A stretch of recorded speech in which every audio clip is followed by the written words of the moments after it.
The first analytical technique we are going to look at is that of volumetric titrations. You should be familiar with volumetric titrations from National 5, where we did acid-base titrations, and the higher, where we did redox titrations involving vitamin C and iodine. The first three experiments we are going to carry out in this course all involve volumetric titrations. The first experiment is an acid-base titration, the second experiment is a back titration, and the third experiment is a complexometric titration. Although they're all slightly different, they do have lots in common. In this introduction to the titrations, I'm going to concentrate on the few aspects that are common to all these titrations. Firstly, most importantly, I want to talk about the standard solution.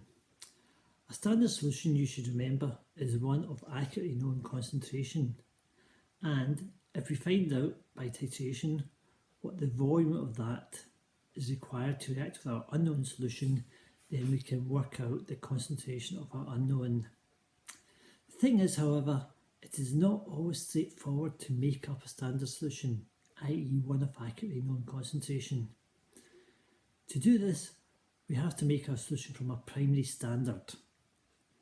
And if a suitable primary standard is not available, then we have to find out the concentration of our standard solution using a suitable primary standard. Here's a list of some substances which can be used as primary standards. If you need an acid, then oxalic acid is a very good primary standard. If you need a base, then sodium carbonate is good. Potassium iodate is a suitable oxidizing agent. Sodium oxalate, a suitable reducing agent, and a compound called EDTA, which we'll come across later on, is a good primary standard for complexing agents. Now, this is not a complete list of all primary standards. You don't need to remember these ones, although you may want to use them, especially when you're doing your project later on in the year. Previously, titrations were repeated until concordancy was achieved. That was defined as two results within 0.2 cubic centimetres of each other. This year, similarly, titrations will be repeated until two results that are concordant is obtained. However, this year concordancy is defined as two results within 0.1 cubic centimetres of each other. You'll be using the same equipment, but a higher level of practical skills is expected of you. As well as the change in concordancy and the use of primary standards, in each experiment you'll be introduced to other extra details, and so I'd like to give you a list of the skills and knowledge that you should have obtained by the end of these three experiments.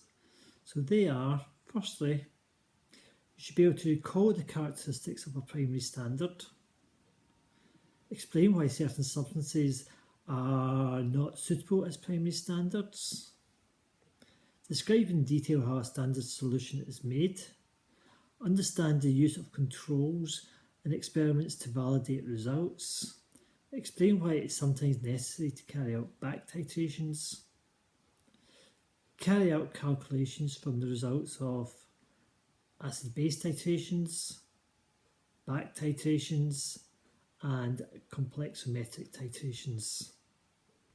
Now, once you've completed the three experiments, we'll revisit these learning outcomes and go over them.